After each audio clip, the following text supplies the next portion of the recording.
Experimental Literature and Experimental Music. Part 1. Tradition. An experiment, an investigation, an exploration beyond what is known. Charles Darwin suggested that language emerged from the courtship sounds between animals. Sounds became originally for the purposes of pleasing different people within a group. All peoples of the world have music and language, and it is so that language was first developed because it sounded good. Pleasing sounds became pleasing words. The tones of the sounds have meaningful relation to the words. This is the poetic relationship between sound and word. The pentatonic scale, built of 5 notes or tones, is found all over the world. The 5-note scale is the most common system of sound organization. Language and music emerged in prehistory, possibly 1 million years ago. The human spirit is born of poetic language, as demonstrated by the myths which tell of man's prehistory. History begins roughly 5,000 years ago. The early history of man is religious and poetic. It was believed that language came from the gods. The development of music was experimental. It was an unconscious exploration into the unknown. Further experimentation developed language, the meaningful sounds relating to objects and concepts.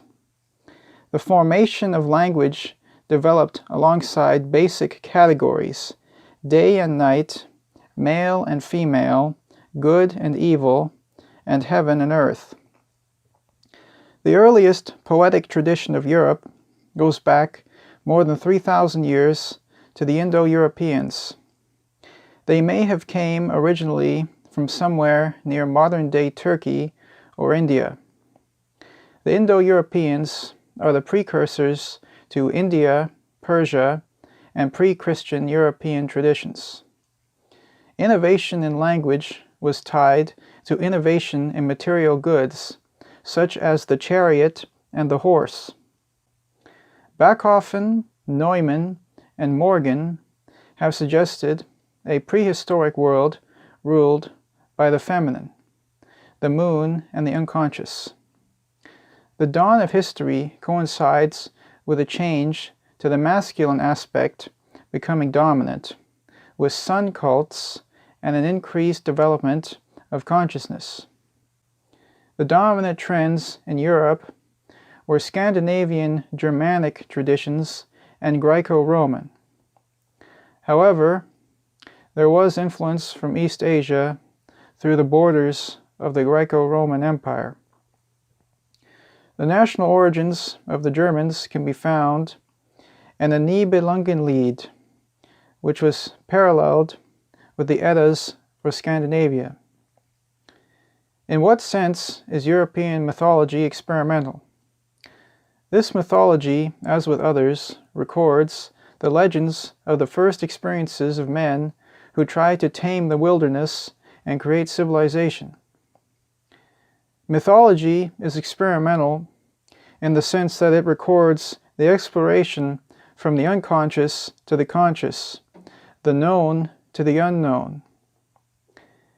It is a record of the exploration of the unknown parts of the world which have now become known. The basic structure of poetics is myth. Poetic traditions over the past few thousand years have been interactions between tradition and innovation, or experimentation.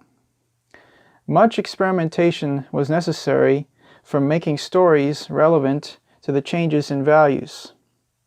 Europe became Christian over a 1400-year period. It became so largely because of similar mythic structures between the Christian and Scandinavian, Germanic, and Greco-Roman systems. In Greece, we have Homer and the Iliad and the Odyssey.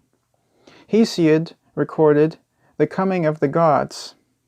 In that history, Hesiod says, "Muses sing in me." The Greeks believed that all beautiful speech came from the Muses, where the modern terms music and museum come from. In Robert Graves's The Greek Myths, he provides evidence of an earlier mythic tradition from the Pelasgians, which indicates similarity with other Indo-European traditions. Similarly, in the Hindu tradition of ancient India, speech is personified as the goddess Vach. Early poetic traditions, such as the Vedas of India, rely on rhythmic chanting, and this kind of chanting originates in religious rituals.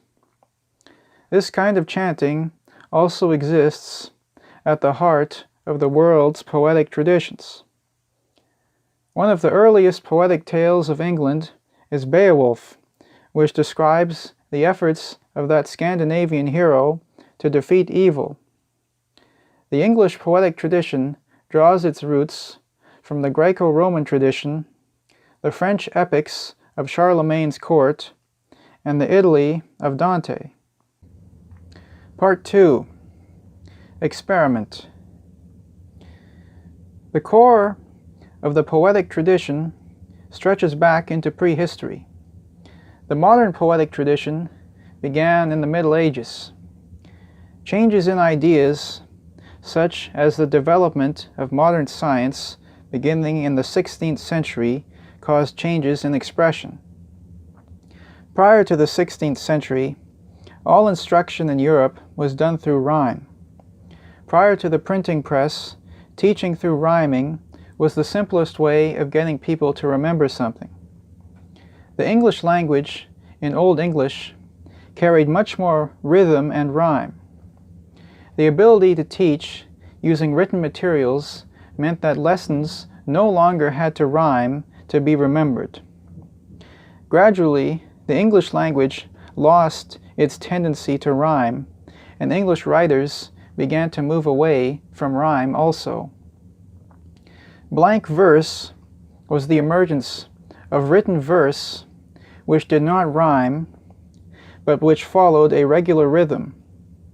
Shakespeare, Marlowe, Milton, and Cooper all used it. The Romantics, such as Keats, Coleridge, Wordsworth, and Shelley, also used it. The set categories of rural and urban remained in Europe until the Industrial Revolution. As the world became more industrialized, man became more isolated from his natural environment and traditional ways of living and expression. This led to verse, which was having more to do with man's dominance over nature and his new self-made environment. The poetic expression began to place more value on the ideas expressed in verse than the style of the verse.